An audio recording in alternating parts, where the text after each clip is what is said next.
부산 해운대 바닷가에 내리는 순간 30년 교직 생활의 피로가 모두 사라지는 기분이었습니다. 50년지기 친구들과 함께한 보름간의 제주도 여행은 제 인생에서 가장 행복하고 여유로운 시간 중 하나였죠. 은행에서 정년퇴직한 석환, 우체국장이었던 창수, 그리고 약사였던 병철과 함께한 시간은 마치 우리가 다시 20살 청년이 된 것 같은 느낌이었어요. 석환이 등을 두드리며 물었습니다. 이 선생, 평생 학생들 가르치느라 여행 한번 제대로 못 갔을 텐데 이번에는 좀 어땠나? 말할 것도 없지. 내 인생에서 이런 시간이 있다는 것만으로도 고마워. 더구나 친구들과 함께라면 더할 나위 없지. 김해공항에 도착해 수화물을 찾는 동안 마음 한구석에서는 아내 순이가 계속 걱정되었어요. 순이는 제가 여행을 떠나기 전날까지도 웃으며 말했지만 결혼 35년 만에 처음으로 이렇게 오랜 시간 떨어져 있었거든요. 여보, 혼자 잘 지낼 수 있으니 걱정 말고 즐겁게 다녀와. 수화물을 찾은 후 공항 로비에서 휴대폰을 켰습니다.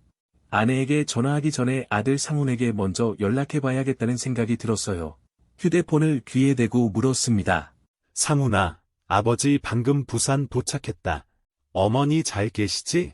전화기 너머로 들려오는 상훈의 목소리가 어딘가 무거웠어요. 아버지, 잘 오셨어요? 그런데 아버지, 언제쯤 집에 도착하세요? 할 말이 있어요. 가슴 한구석이 불안하게 조여들었습니다. 무슨 일이야? 어머니 괜찮으시지? 집에 오시면 말씀드릴게요. 택시 타고 오시겠어요?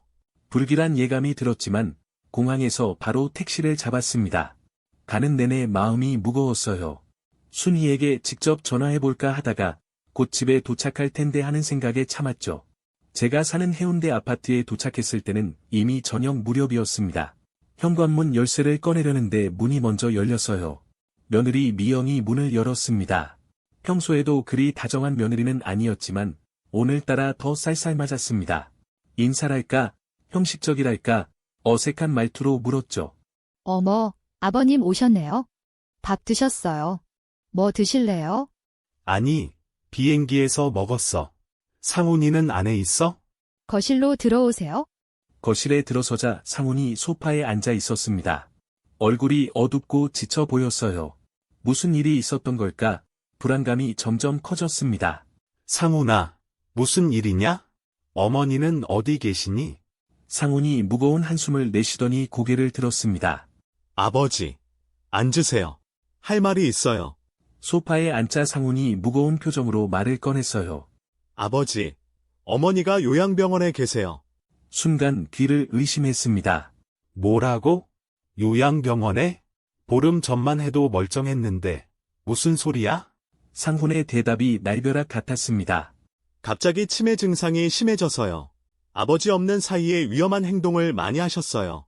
가스를 켜놓고 나가시고 길을 잃어버리시고 어쩔 수 없었어요.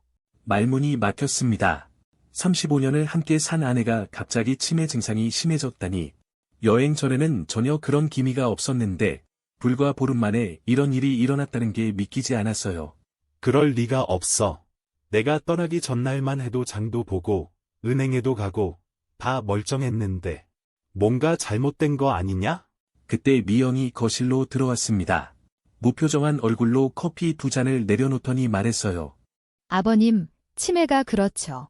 갑자기 악화될 수도 있어요. 특히 고령이신 분들은요. 뭐라고? 겨우 70인데 무슨 고령이야? 미영은 눈을 흘끗 뜨더니 쏘아붙였습니다. 뭐, 어쨌든 이미 3등급 치매 판정도 받으셨고 요양병원에도 입소하셨으니까요. 지금 와서 어쩔 수 없잖아요. 가만히 있던 상훈이 끼어들었습니다. 미영아, 그런 식으로 말하면 안 되지. 그리고 저를 향해 눈을 피했어요. 아버지, 저도 처음엔 믿기지 않았어요. 하지만 병원에서 검사도 받고 의사 선생님도 치매라고 하셨어요. 머리가 복잡해졌습니다. 이 상황이 너무 갑작스러웠고 이해할 수 없었어요. 그런데 뭔가 의심스러운 구석이 있었죠. 미영의 태도가 너무 냉정하고 상훈은 왜 이렇게 눈치를 보는 걸까? 하지만 일단은 아내부터 만나봐야 했습니다. 어디 요양병원이요? 지금 당장 가봐야겠다. 상훈이 당황한 표정으로 말했어요. 아버지, 지금은 면회 시간이 지났어요. 내일 아침에 제가 모시고 갈게요. 말도 안 돼. 내 아내가 갑자기 요양병원에 있다는데 왜 지금 못 가? 당장 주소나 알려줘. 미영이 한숨을 내쉬며 말했습니다. 아, 정말 시아버지도 참, 그럼 제가 운전해 드릴게요.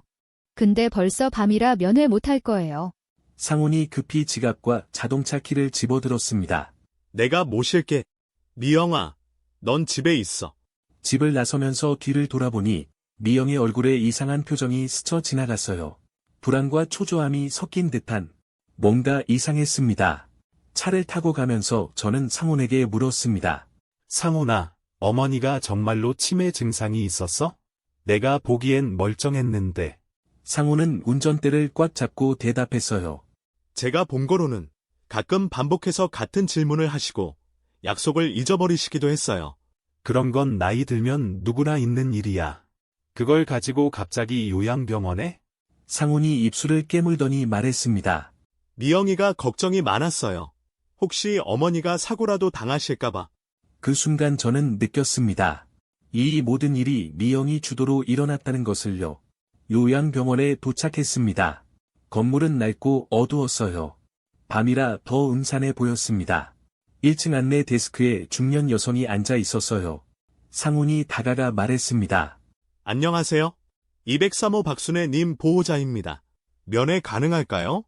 데스크 직원이 고개를 가로저었습니다. 면회 시간은 오전 10시부터 오후 5시까지입니다. 지금은 불가능합니다.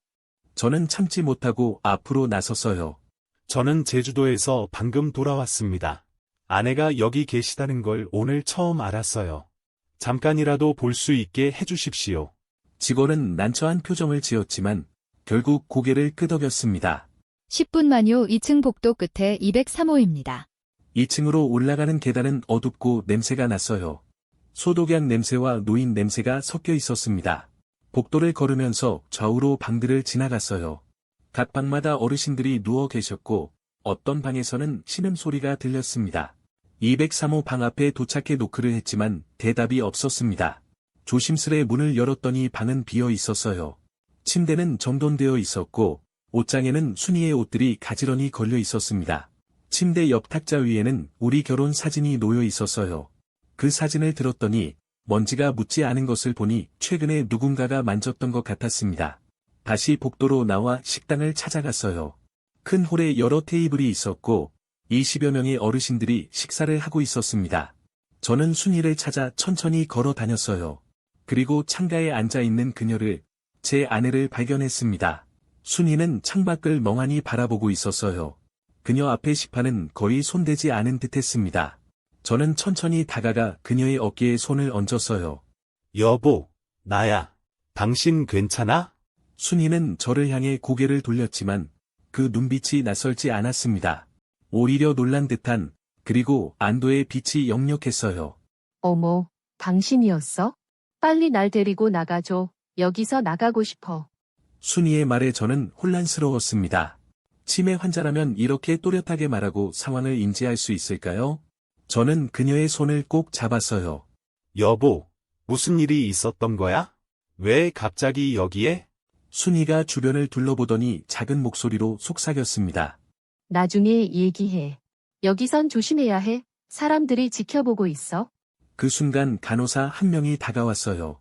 아, 보호자이신가요? 면회 시간이 아직 시작되지 않았는데요. 저는 최대한 정중하게 대답했습니다. 죄송합니다. 제가 제주도에서 방금 돌아왔거든요.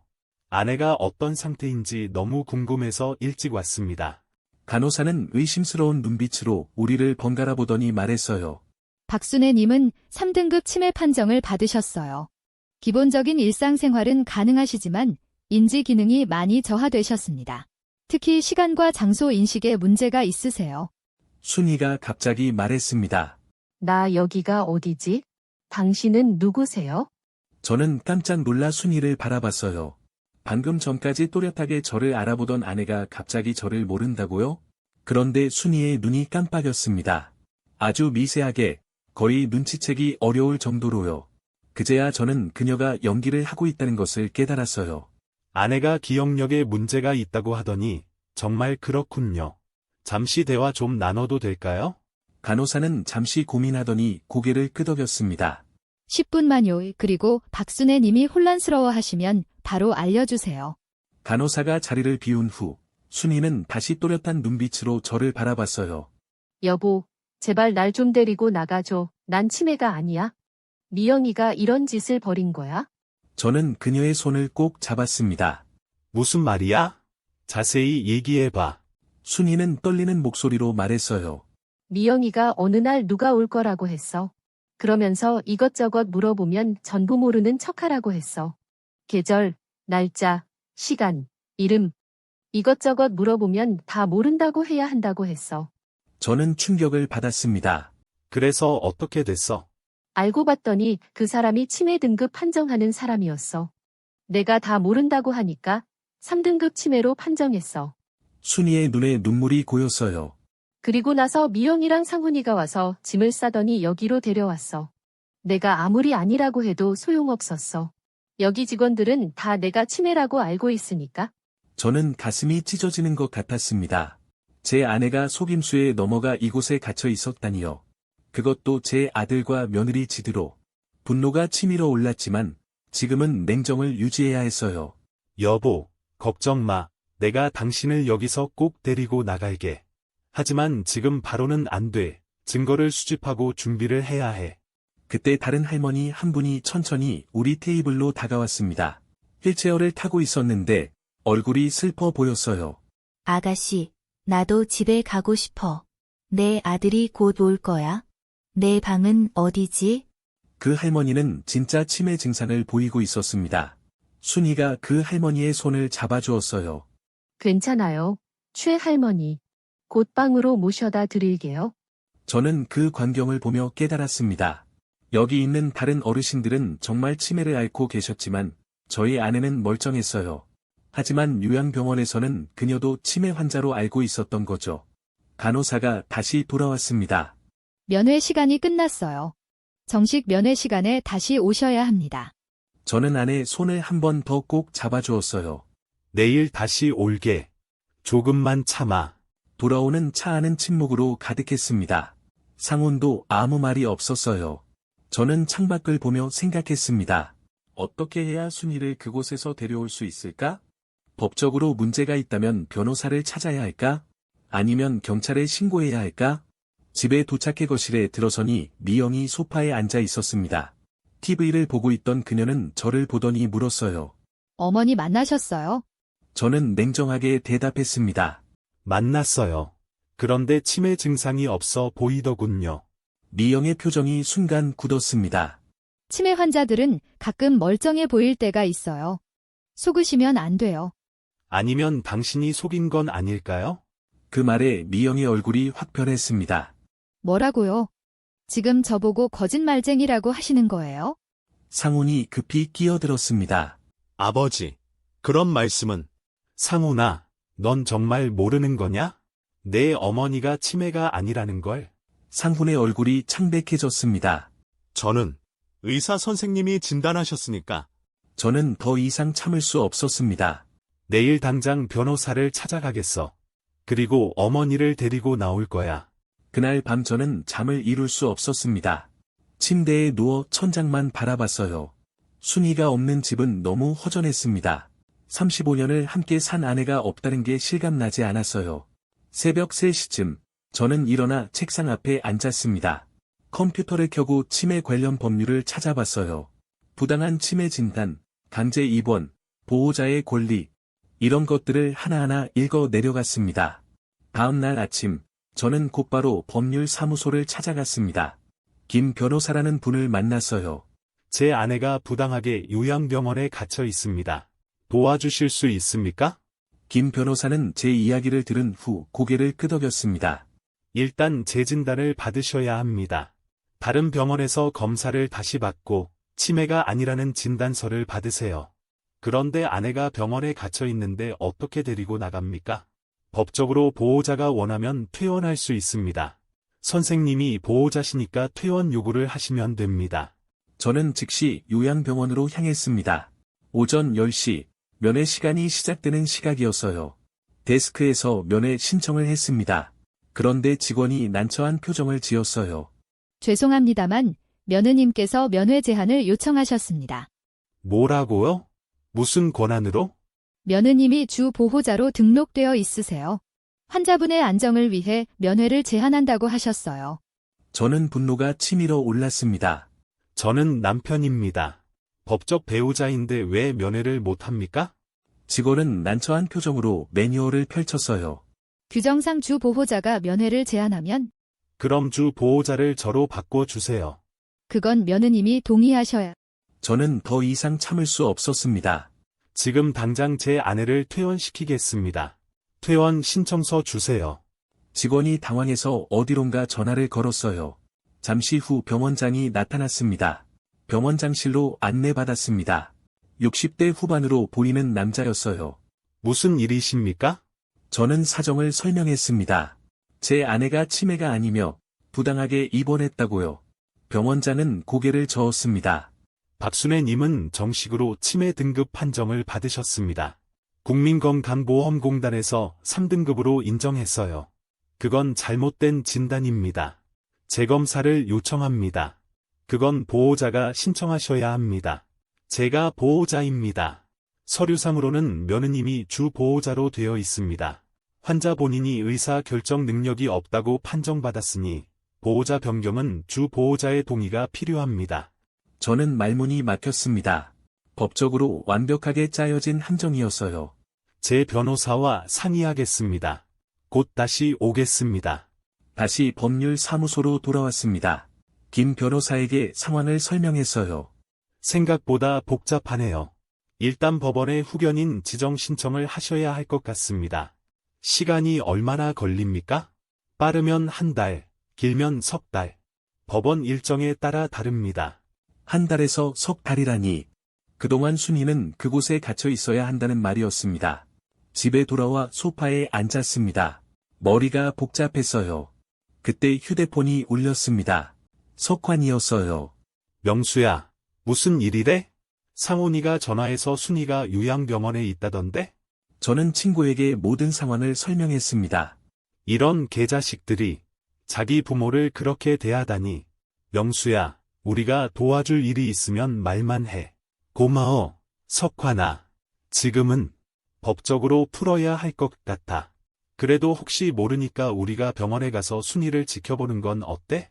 면회는 우리도 할 수 있잖아. 그 말이 희망처럼 들렸습니다. 그래, 고마워. 부탁할게. 다음 날, 석환, 찬수, 병철이 함께 병원에 갔습니다. 친구들은 면회 신청을 했어요. 다행히 미영은 친구들의 면회까지는 막지 않았습니다. 친구들이 순이를 만나고 나서 저에게 전화했어요. 명수야, 순이는 멀쩡해. 치매라고는 전혀 보이지 않아. 우리한테 상황을 다 설명하더라고. 그렇지? 내 말이 맞지? 이건 명백히 불법 감금이야. 경찰에 신고해야 해. 저는 고민했습니다. 경찰에 신고하면 아들이 범죄자가 되는 건가? 하지만 아내를 구하는 게 먼저였습니다. 경찰서를 찾아갔습니다. 담당 형사에게 사정을 설명했어요. 일단 조사를 해봐야겠습니다. 하지만 치매 판정이 공식적으로 났다면 법적으로 문제 삼기 어려울 수 있습니다. 부당한 진단입니다. 제 아내는 멀쩡합니다. 그럼 재진단을 받아야 합니다. 다른 병원에서 정밀 검사를 받고 치매가 아니라는 소견서를 받아오세요. 그런데 병원에서 아내를 내보내주지 않습니다. 이건 민사 문제일 수도 있겠네요. 변호사와 상의하세요. 경찰도 별 도움이 안 됐습니다. 집에 돌아와 하루 종일 생각했습니다. 어떻게 해야 순이를 구할 수 있을까? 그때 문득 생각이 떠올랐어요. 병원에서 몰래 순이를 빼내오는 건 어떨까? 하지만 그건 불법이었습니다. 그리고 성공하더라도 나중에 문제가 될 수 있었어요. 저는 다시 변호사에게 전화했습니다. 변호사님, 제가 직접 아내를 데리고 나오면 어떻게 됩니까? 불법은 아닙니다. 하지만 병원에서 막을 거예요. 그리고 며느리가 다시 경찰에 신고할 수 있습니다. 하지만 제가 남편이고 법적 배우자인데요? 맞습니다. 하지만 환자가 치매 판정을 받았고 주 보호자가 따로 지정되어 있어서 복잡합니다. 일단 법원 절차를 밟는 게 안전합니다. 안전한 방법은 시간이 걸렸습니다. 하지만 위험한 방법은 당장 시도할 수 있었어요. 저는 친구들에게 전화했습니다. 다음 날, 저희는 조용한 카페에서 만났습니다. 석환, 창수, 병철, 그리고 저. 친구들, 도와줄 수 있겠어? 순이를 병원에서 데리고 나오고 싶어. 불법 아니야? 변호사는 불법은 아니래. 하지만 병원이 막을 거야. 창수가 말했습니다. 그럼 우리가 면회 가는 척하고 몰래 데리고 나오는 건 어때? CCTV가 있을 텐데. 아니야, 정면 돌파하자. 명수가 남편이고 우리가 같이 가서 퇴원하겠다고 하면 병원이 막을 수 없어. 저는 고개를 끄덕였습니다. 그래, 그렇게 하자. 내일 같이 가자. 다음 날, 저희 4명은 요양병원에 갔습니다. 오전 10시였어요. 데스크에서 제가 말했습니다. 제 아내 박순희를 퇴원시키러 왔습니다. 퇴원 서류 주세요. 직원이 당황했습니다. 주 보호자의 동의가 필요합니다. 제가 남편이고 법적 배우자입니다. 동의가 필요 없습니다. 직원이 어디론가 전화를 걸었어요. 잠시 후 병원장이 나타났습니다. 무슨 소동입니까? 제 아내를 퇴원시키러 왔습니다. 주 보호자에게 연락했습니까? 필요 없습니다. 지금 당장 아내를 데리고 갑니다. 저희는 2층으로 올라갔습니다. 병원 직원들이 저희를 따라왔어요. 203호 방문을 열었습니다. 순이는 침대에 앉아 있었어요. 여보, 가자. 집으로 가자. 순이의 얼굴에 눈물이 흘렀습니다. 정말? 정말 갈 수 있어? 그래, 같이 가자. 저는 순이의 손을 잡았습니다. 친구들이 짐을 챙기기 시작했어요. 병원 직원이 막아섰습니다. 안 됩니다. 주 보호자의 허락 없이는 석관이 앞으로 나섰어요. 어이, 이 분이 남편이야. 법적으로 아무 문제 없어. 비켜. 병원장이 달려왔습니다. 경찰 부르겠습니다. 부르세요. 저희는 법적으로 아무 문제 없습니다. 오히려 당신들이 제 아내를 불법 감금한 거 아닙니까? 병원장은 말문이 막혔습니다. 저희는 순이를 데리고 복도를 걸었어요. 병원 직원들이 따라왔지만 막지는 못했습니다. 1층 현관에 도착했을 때 미영이 뛰어 들어왔습니다. 뭐 하시는 거예요? 어머니 어디 데리고 가시려고요? 저는 미영을 똑바로 쳐다봤습니다. 내 아내를 집으로 데리고 가는 거요. 당신이 무슨 권한으로 막소? 전주 보호자예요. 법적으로 저한테 권한이 있어요. 그 권한은 부당하게 얻은 거요. 곧 법원에서 무효화할 겁니다. 미영이 순이의 팔을 잡으려 했습니다. 어머니, 가시면 안 돼요. 치료를 받으셔야 해요. 순이가 미영의 손을 뿌리쳤습니다. 난 치매가 아니야. 당신이 날 속였잖아. 그 순간 상훈이 나타났습니다. 아버지, 어머니, 제발. 저는 아들을 외면했습니다. 넌 더 이상 내 아들이 아니야. 상훈의 얼굴이 창백해졌습니다. 저희는 병원을 나왔습니다. 석관의 차에 순이를 태웠어요. 차가 출발했습니다. 순이는 제 손을 꼭 잡고 울었어요. 고마워요. 정말 고마워요. 저도 눈물이 났습니다. 미안해. 내가 더 일찍 알았어야 했는데. 아니에요. 당신 잘못이 아니에요. 다음 날, 저희는 대학병원을 찾아갔습니다. 신경과 전문의에게 정밀 검사를 받았어요. 검사 결과는 명확했습니다. 치매 증상이 전혀 없습니다. 인지 기능도 정상이고 기억력도 양호합니다. 이전 진단이 잘못된 것 같습니다. 저는 그 진단서를 받아들고 경찰서로 향했습니다. 경찰서에서 정식으로 고소장을 제출했습니다. 사기와 불법 감금 혐의로요. 증거가 확실하네요. 조사하겠습니다. 한 달 후, 법원에서 후견인 지정 취소 판결이 났습니다. 미영의 주 보호자 자격이 박탈되었어요. 그리고 형사 재판이 시작되었습니다. 법정에서 상훈과 미영을 다시 보았습니다. 두 사람은 초라해 보였어요. 피고인들은 허위로 치매 진단을 유도하고 피해자를 요양병원에 강제 입원시켰습니다. 이는 명백한 사기와 불법 감금입니다. 미영의 변호사가 반박했습니다. 피고인들은 진심으로 시어머니의 건강을 염려했습니다. 악의는 없었습니다. 하지만 증거는 명확했습니다. 미영이 순이에게 거짓 행동을 하라고 지시한 것, 치매 판정을 받도록 유도한 것, 그리고 재산 관리를 목적으로 한 것. 재판장이 판결을 내렸습니다. 피고인 김미영은 징역 1년에 집행유예 2년, 피고인 이상훈은 징역 6개월에 집행유예 1년을 선고한다. 상훈이 고개를 숙였습니다. 법정을 나서는데 상훈이 저를 불렀습니다. 아버지, 저는 멈춰 섰지만 돌아보지 않았습니다. 죄송합니다. 정말, 죄송합니다. 저는 아무 말 없이 걸어갔습니다. 순이가 제 손을 잡아주었어요. 그 후 저희는 부산을 떠났습니다. 조용한 바닷가 마을로 이사했어요. 작은 집이었지만 바다가 보이는 곳이었습니다. 순이와 저는 새로운 삶을 시작했어요. 텃밭을 가꾸고 아침마다 바닷가를 산책했습니다. 어느 날 아침 산책하다가 순이가 물었습니다. 여보, 상훈이 생각 안 나요? 가끔 생각나지. 그래도 우리 아들인데. 하지만 용서하기엔 아직 이르잖아. 순이가 제 손을 꼭 잡았습니다. 언젠가는 용서할 수 있을까요? 모르겠어. 시간이 필요해. 봄이 왔습니다. 저희는 집 앞 텃밭에 씨를 뿌렸어요. 토마토 심을까요? 좋지. 상추도 심자. 오이도 심어요. 여름에 오이 냉국 해 먹게. 그렇게 저희는 조용히 살아갔습니다. 여름이 되었습니다. 텃밭에서 토마토가 익어갔어요. 어느 날 우편으로 편지 한 통이 왔습니다. 상훈이 보낸 거였어요. 편지를 열어보니 사과의 글이 가득했습니다. 그리고 교도소 수감 소식도 있었어요. 집행유예가 취소되고 실형을 살게 되었다는 내용이었습니다. 순이가 편지를 읽고 눈물을 흘렸습니다. 그래도 우리 아들인데.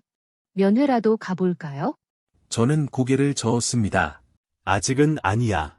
시간이 더 필요해. 가을이 왔습니다. 저희 부부는 매일 저녁 바닷가를 걸었어요. 석환이 바다를 보며 감탄했습니다. 이 선생, 여기 정말 좋은 곳 찾았네. 창수가 농담처럼 말했죠. 우리도 나중에 이런 데서 살까봐.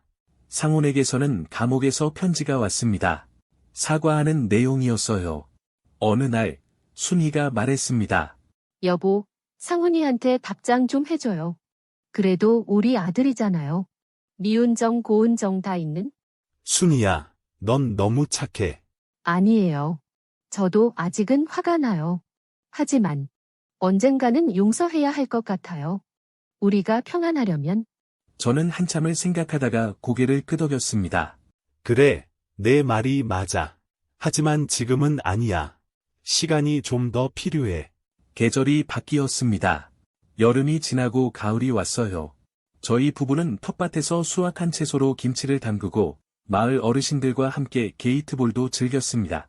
해가 질 무렵 우리는 마루에 나란히 앉아 바다를 바라봤어요. 여보, 행복해요? 순이가 물었습니다. 저는 그녀의 손을 잡았습니다. 응, 행복해.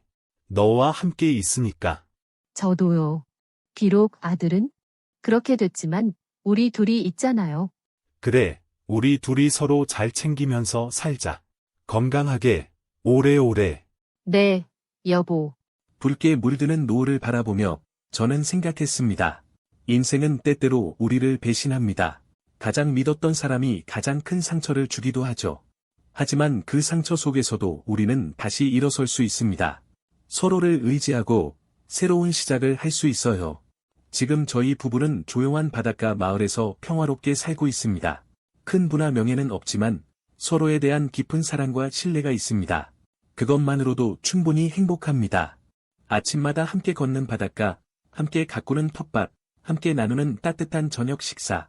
이런 소박한 일상이 저희에게는 가장 큰 축복입니다. 순이가 물었습니다. 여보, 내일은 뭐 할까?